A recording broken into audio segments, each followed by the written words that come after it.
Hey everyone, welcome back to Two Nerds in a Podcast. And today we are continuing our Pedro summer with Woo! the Fantastic Four. Womp, womp, womp. And then we also have a little something at the end, so continue. But Yes. continue listening. But we are talking about Fantastic Four first. Yes, part of our fantastic Pedro summer. Yes, which we love. It's a great summer. It's a Pedro-tastic summer. Yes.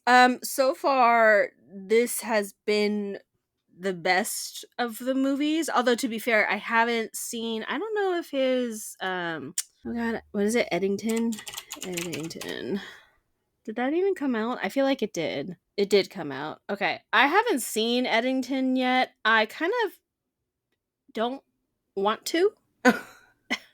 It's I don't know, anything that like surrounds like COVID times I find really annoying. Yeah. And so I mean, like, I think I'll eventually see it when it appears on a streaming service, That's fair. but it's not like at the top of my list. I definitely think Fantastic Four is the best movie of this Pedro summer. The Fantastic Four cast is like a 10 out of 10. Amazing. So good. It's so good. Literally, I saw the thing um that was saying that we get a new Fantastic Four movie pretty much every 5 years, which I think is crazy because it doesn't feel that way.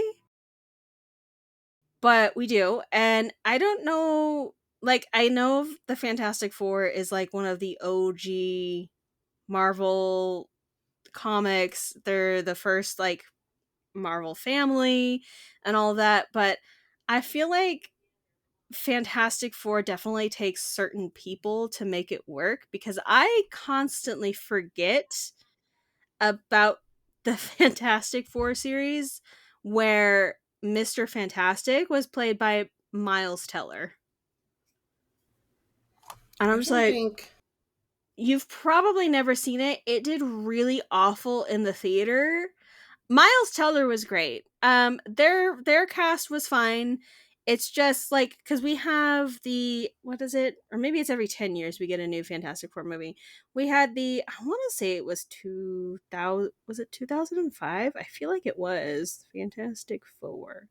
It was 2005. That was the Fantastic Four I grew up with. This was before the big whole Marvel Cinematic Universe. Because the Human Torch was played by Chris Evans.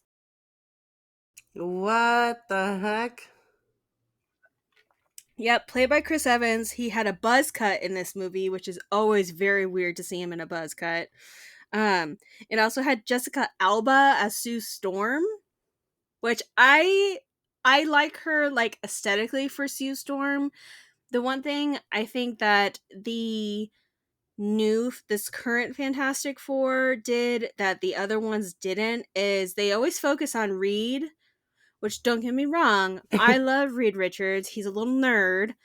But like, Reed is not, he may be like the figurehead of the Fantastic Four, but he is not like the heart and soul of the Fantastic Four. I feel like that's always belonged to Sue. And I feel like that probably comes with the territory of being the only girl in a group of men, particularly a group that contains your husband, your little brother, and your best friend. Like, that just automatically makes you like the mom of the group. But I love the 2005 Fantastic Four. I thought they did really good, but when they did the sequel, it was like, okay. Also, to be fair, 2005 CGI is 2005 CGI. It was great for the time, and it did get the point across, but the CGI in this Fantastic Four, albeit a little goofy sometimes, was used correctly. I was so happy to see that Galactus, the big purple guy, if you guys haven't seen it, it's the big purple guy. They made the big popcorn bucket of his face. His entire costume was a practical costume. What? Yeah. So That's cool. Yeah, and they had built a practical set for New York for him to go stomping around in. So Dang. I love that techniques like that are coming back in, because one, the people who create stuff like that, like miniatures and things, like the talent is out of this world. Um, but also, I feel like it makes the CGI blend seamlessly into it, because it doesn't, you're not overusing the CGI, and you don't have to skimp the budget on the CGI. I feel like that's where a lot of Marvel movies kind of lose it, is they're like, we're going to do everything CGI. And it's like, do you have the budget for that? And they're like, absolutely not, but it's fine. We'll And just then overwork our people. It'll be yeah. great. And then you hear about all like the horror stories for all of the animators and stuff like that of working for these companies and impossible deadlines. And I'm just like, ugh. But yes, this movie was indeed fantastic. It exceeded my expectations quite a lot. Again, the last Fantastic Four movie we got with Miles Teller was like, "Rah," but also like the MCU in general has been kind of, "Rah." So, um, Yeah, that I is. Mm-hmm. yeah, so I was glad to see that we're making progress in we're going up instead of just like Yes, further into we're the dirt. trending in the right direction. Hopefully. Exactly. Like honestly, with the Thunderbolts that came out earlier this year, I was like, Thunderbolts has easily made it probably at least into my top 10 movies of the MCU, if not my top 5. I love Thunderbolts so much. And so I'm like, Fantastic Four needs to be at least equally as good as the Thunderbolts, and I believe it was. I think it actually was maybe only slightly better in that now they've like picked a direction for the MCU to go in. Whereas I feel like Thunderbolts, they were just kind of like, here's a movie with all your favorite side characters that you've been begging us to put into something that is not a TV show. And I'm like, okay, cool. Like I mean, that works for me, and it ended up being fantastic. So, um, I'm going to be saying fantastic a lot, and I'm going to be so hyper aware of it this entire It's episode. fantastic. um, but it was really good. I sorry, I'm dying. Um, I really liked Pedro's version of Reed. I feel like this version of Reed, because Pedro's naturally attractive and the entire world knows it as of right now, they really played into the fact that he's a little nerd. Mm-hmm. And I love Pedro in a time period setting is always 10 out of 10. I loved Yes. him in Game of Thrones.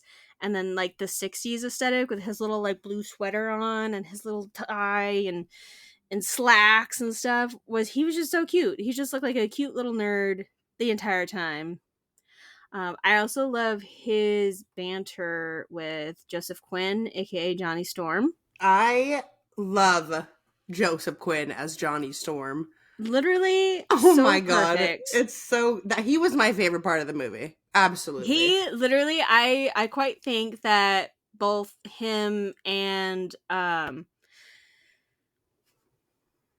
Vanessa Kirby. I'm like, I can't believe I forgot her name. Vanessa Kirby. Honestly, them as siblings is 10 out of 10. And I honestly think they stole the show out of this like entire movie.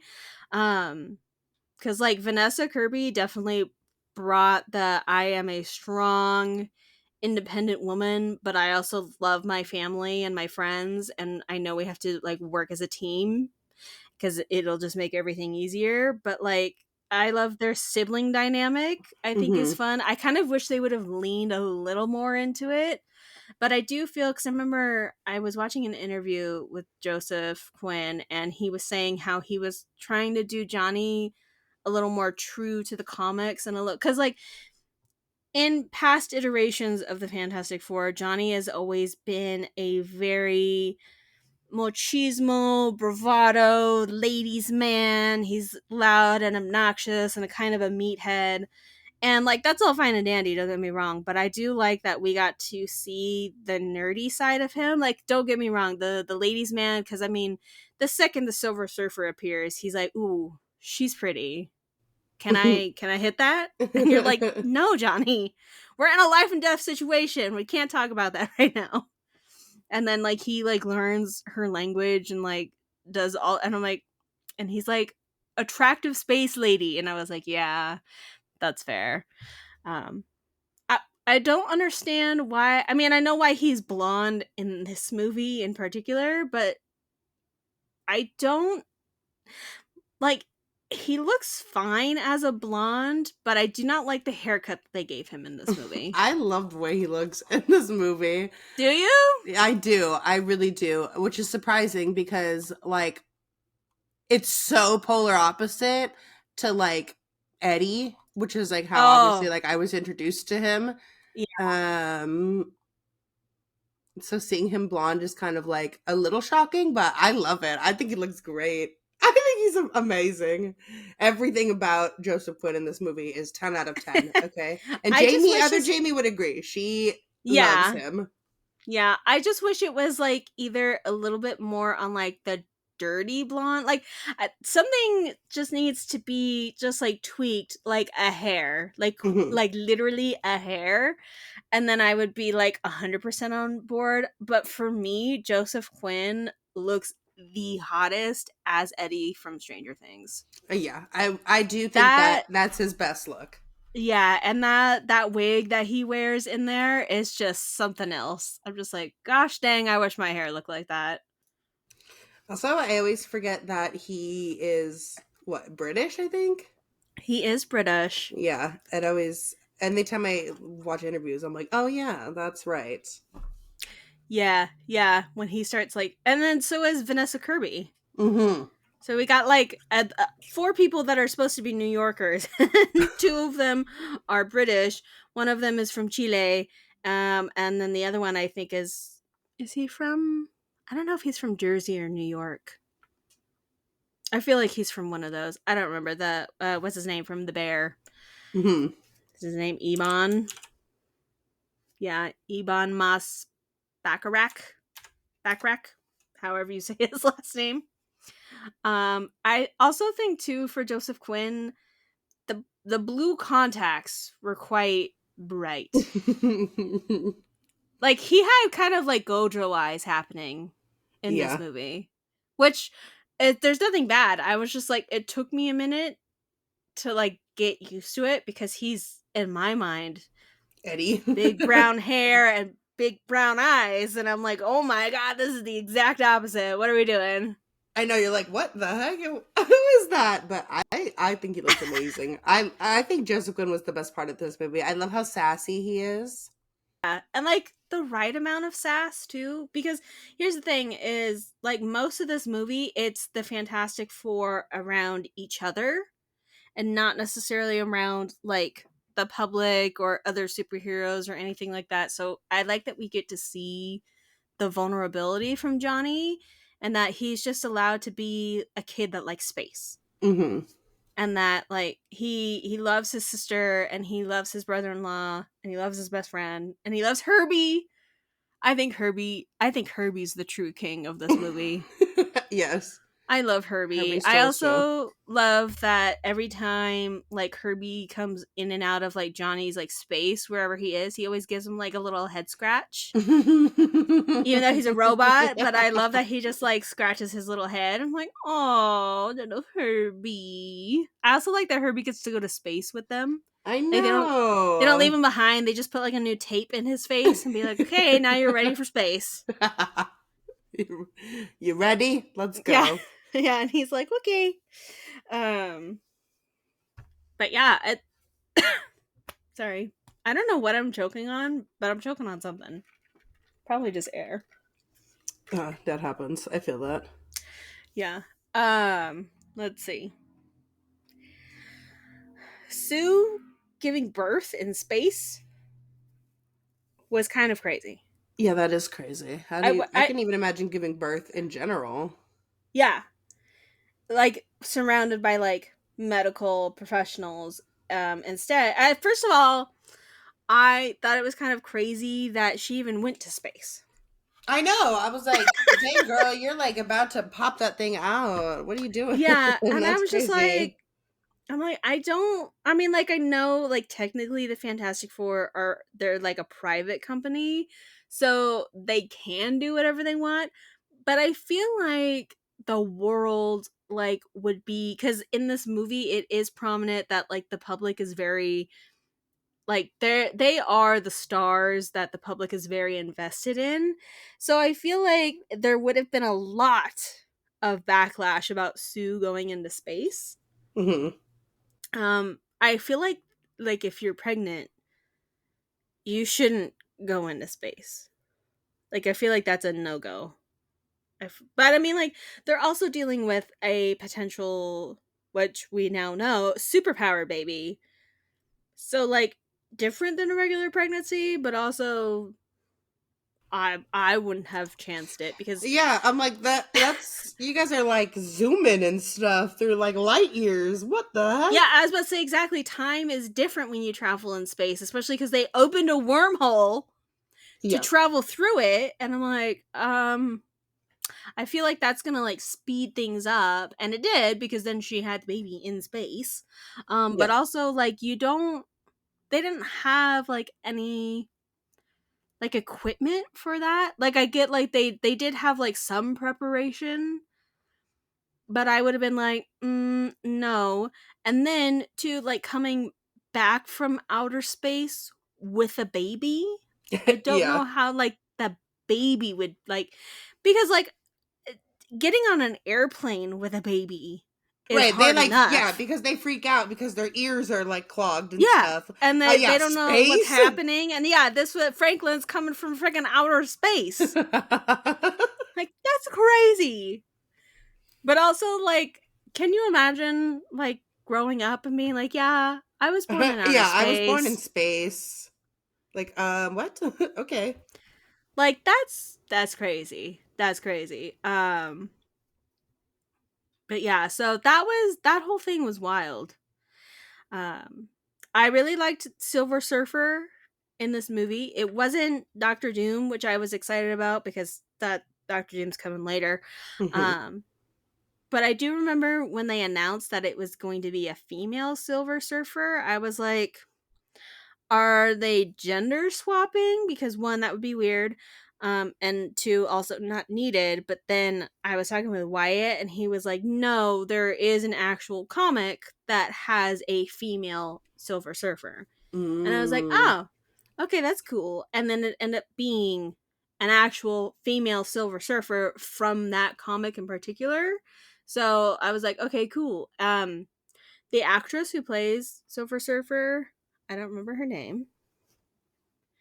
I think she did a very good job for the very limited role that she had in this movie. Yeah, I thought she was great. What is her name? Julia Gardner. I don't know where else I've seen her from. Oh, she's known for Ozark. That's what it was. I was like, I know she's known for something. Um, but yeah, I think she did very well, and I think her character had like enough impact that like she started off as quote unquote the possible villain, but then wasn't actually the possible villain. I also Hmm. like that we got like a touch of her backstory without like fully diving into like her backstory because we don't need that as an audience. Which I I love that they aren't like, hey, here's this whole entire backstory. I love that the movie was yes. less than 2 hours. We Yeah. got to the point. Yes. There was We, no dilly yes, dallying in this yes. movie.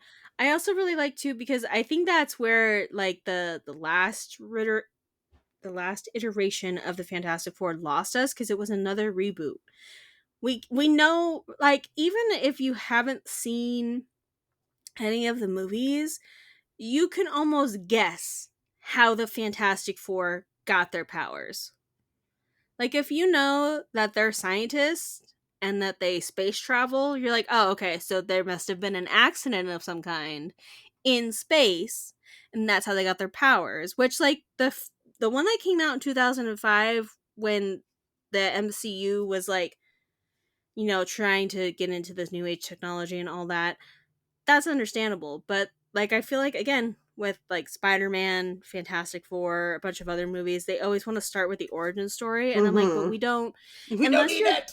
yeah, unless you're changing it super drastically, we don't need that information. I already know that Unless you were information. literally born yesterday.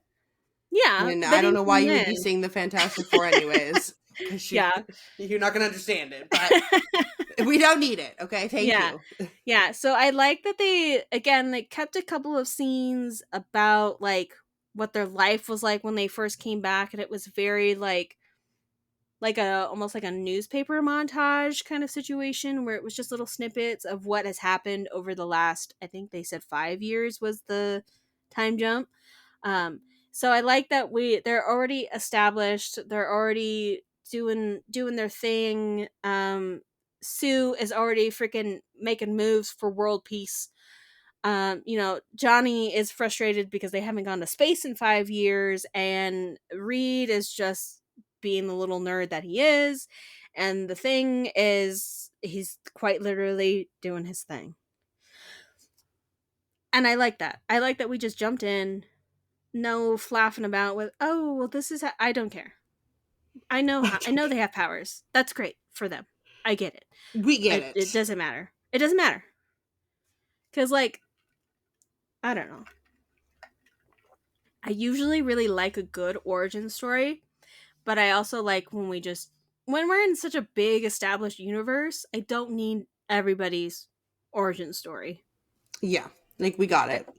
Yeah, especially cuz like for characters that like maybe come in mid movie and you're just like, who is this? What are you doing? Why are you out for revenge or whatever they're doing? Then you like they're in that movie, and then you could do an origin story to see how they got there, but we don't always have to start. You don't always have to Yeah. start at the beginning. You can start in the middle. It's fine. Like Yeah. people will use context clues and like get it together. Um, but yeah. What else? What else? What else? What else? Joseph Quinn was amazing. Herbie's the Yes. best. Overall, Um, I would say the movie is like I'm gonna give it like a 6.5.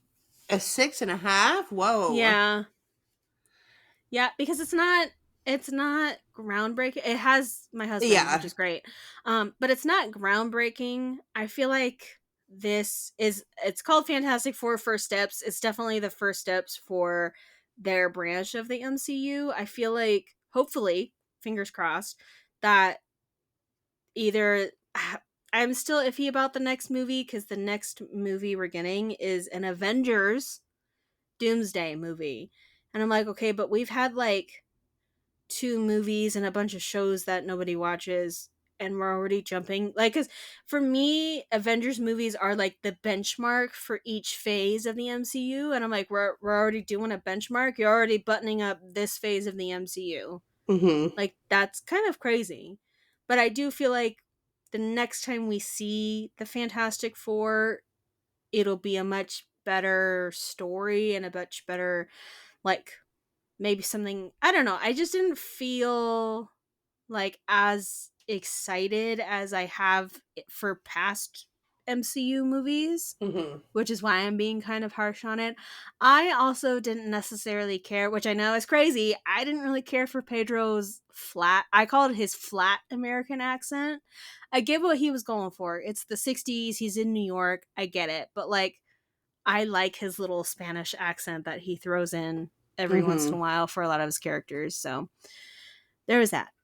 And also, the press tour for this movie has been like good but also strange. Like Pedro's press of him being really touchy feely with Vanessa Kirby is weird.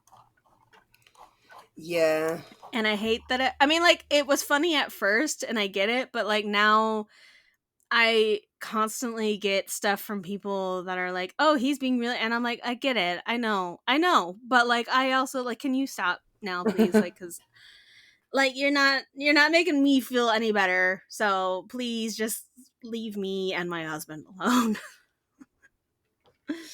But what would you give it? Cuz you are not as far into the MCU as I am though. No. I would say it was like a 7.5. Okay. I could see that too. Hmm. I think that to me, Joseph Quinn was the best part, obviously. Joseph Quinn is like he's quite literally a star He is.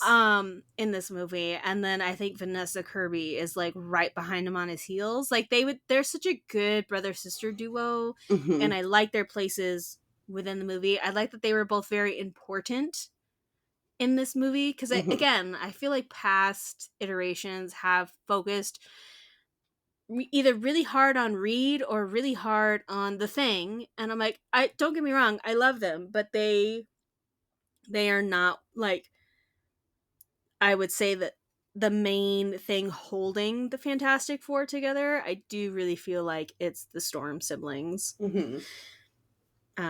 But Joseph Quinn, I I love him because he's such a good actor because he has this like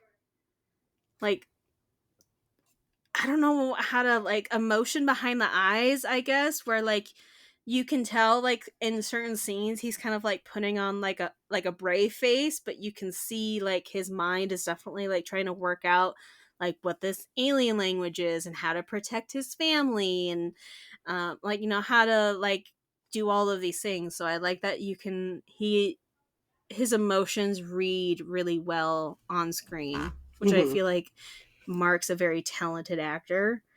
um, yeah, yeah. Joseph Quinn is definitely this is his movie. Oh, so good. Yeah, I know a lot of people were very like, "Ooh, why are you casting Joseph Quinn?" And I'm like, have you seen anything Joseph Quinn is in? Because if you've seen anything that he's been in and then watched an interview with him, you're like, how is that the same person? For real.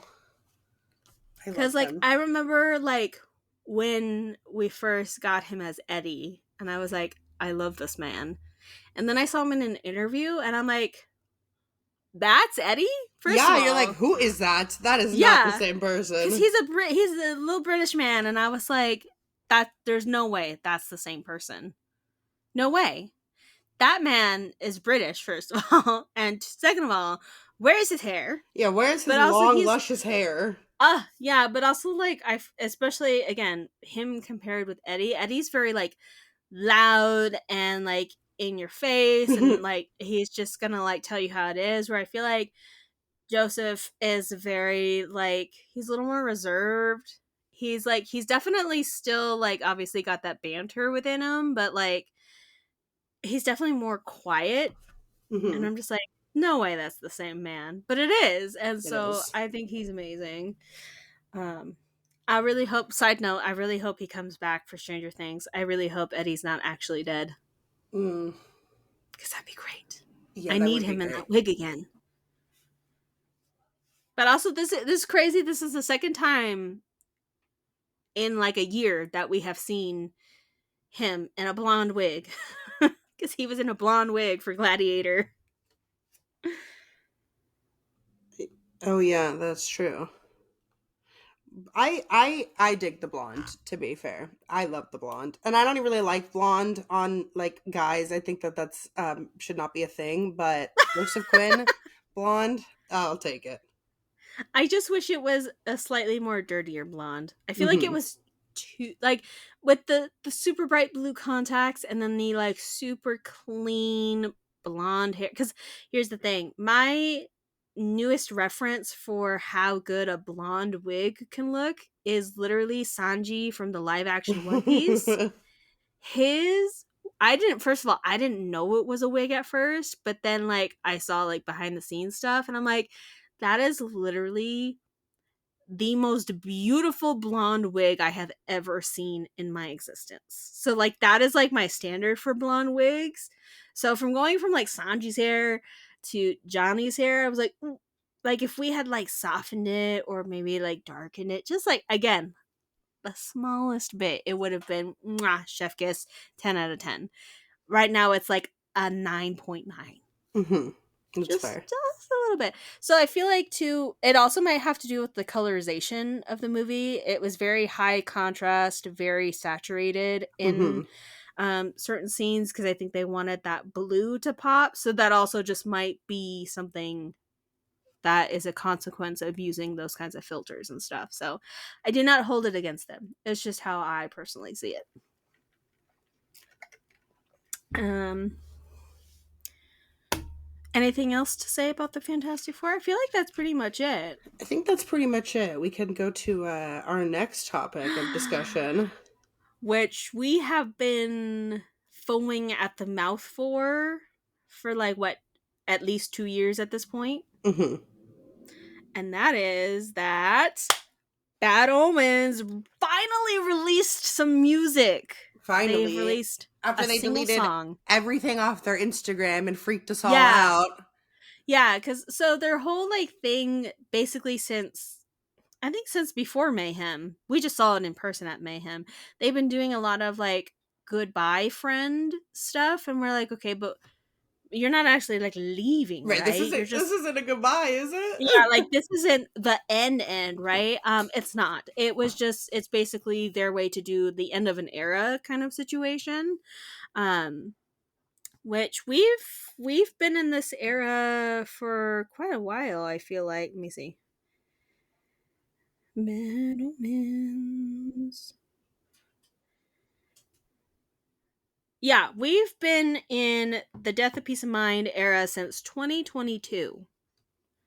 So, we've had like 3 years of just this one album. They really, I mean, they've done like singles and stuff like that, but they really haven't. It seems like if they do an album every 2 to 3 years, it seems like. I know Noah Sebastian is the lead singer of Battlemans. If you don't know this, I don't know how you don't know it because we talk about him all the time. He mentioned albums, like plural. So I'm hoping that maybe we'll get like one album this year and then maybe an album next year. And then we'll get a tour. The tour, my guy, I'm vibing so hard with that. I'm like, I need the tour. We need the tour. Yes. Like an actual like proper tour, not a festival. I want an arena tour, please. Yes. Yes. Yes. Yes. Yes. Yes. But their latest single that they have released is called Specter. It is amazing. When I listened to the song the first time, it's a vibe. I like it. I like it, Picasso. Um, but I was listening to it on repeat for the last 3 days. 2 days. Same. um, and it's first of all, it is. Let me see. It is a 4 minute and 30 second song, which I'm like, wow, we're getting into like Queen territory at this point. I feel like a lot of people don't make very long songs anymore. It doesn't feel like it's almost a 5 minute song. No, it does not. But also like if you guys listen to the song, the last like minute ish has a certain beat to it, and I think that particular beat is gonna be what they carry through all of the songs in the album if they do it like Death of Peace of Mind. Because Death of Peace of Mind has like that one like little section that they carry pretty much in all of the songs on the album.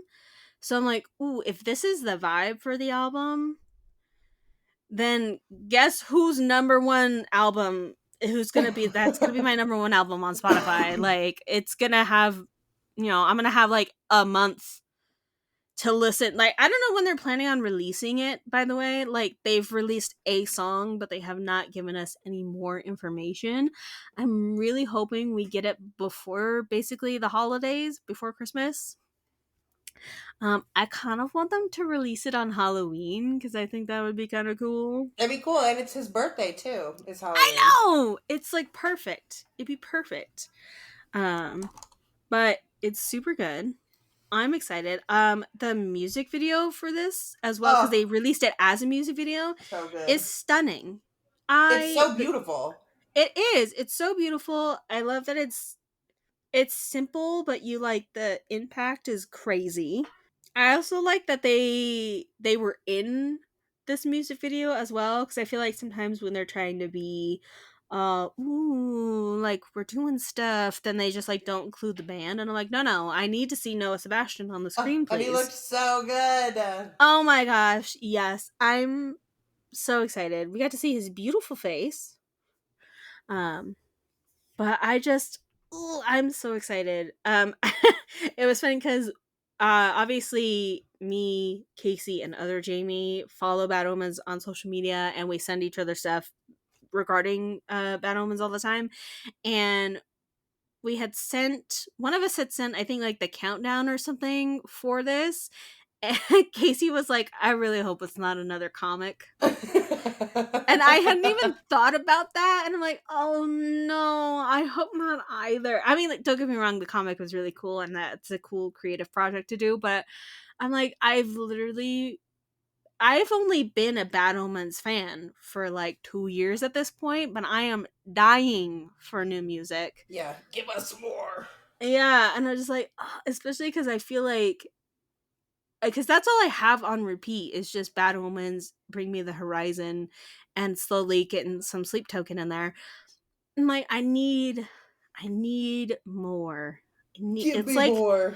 give me more. I just, oh, his voice is so. I was actually kind of surprised. So as somebody who, Spotify is the one that kicked Just Pretend at me, and then that's how it ended up on my Spotify Wrapped. And then you were like, you need to listen to the rest of their songs right now. Mhm.